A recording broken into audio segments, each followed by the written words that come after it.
बिरासिटी नौशो फिरोज़ वासण औरत पंहिंजे भाॼाई ऐं भाइटीअ जे मुबैना ज़ुल्मनि ज़ियादतियुनि ख़िलाफ़ दहा खणी पुट ऐं नुंहं सां गॾु बिरासिटी प्रेस क्लब पहुती। औरत मसमात फरीदा सोलंकी, पुट साजिद सोलंकी ऐं नुंहं कौसर सोलंकी सां गॾु भाउ ऐं भाॼाई ख़िलाफ़ एहतिजाज कंदे ॿुधायो त 6 महीना अॻु मां पंहिंजे भाउ अला बचाए सोलंकी सां ॾे वठ जी मिटी माइटी कई हुई, जो त मुंहिंजो न्याणो ज़ुल्फ़कार सोलंकी ग़ैर औरतुनि जे चकर में अची वियो आहे।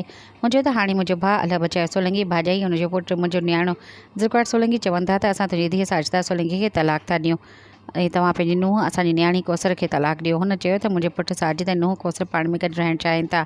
जंहिं सबबु भाउ अला बचाए मुंहिंजी नुंहुं कौसर खे सख़्तु तशदुद जो निशानो बणायो ऐं चए थो त मुड़ुस खां तलाक वठे। हुन चयो त मुंहिंजो पुटु ऐं नुंहुं उन्हनि ख़िलाफ़ इन ई ख़ौफ़ खे ॿिए घर छॾे दरबदरी वारी ज़िंदगी गुज़ारे रहिया आहिनि।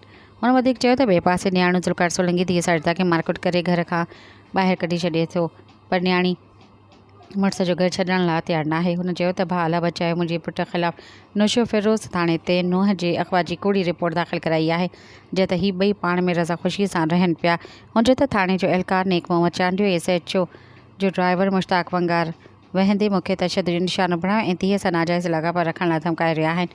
हुन DIG शहीद नज़ीराबाद SSP नौशो फिरोज़ खे अपील कई आहे त फौरी नोटिस वठी ॼाणायल एहलकारनि ऐं भाउ जे ज़ुल्मनि खां तहफ़ुज़ ॾियारियो वञे। सब्सक्राइब कयो अवामी न्यूज़ HD खे ऐं ताज़ा तरीन ख़बरुनि लाइ ॾिसंदा रहो अवामी न्यूज़ HD।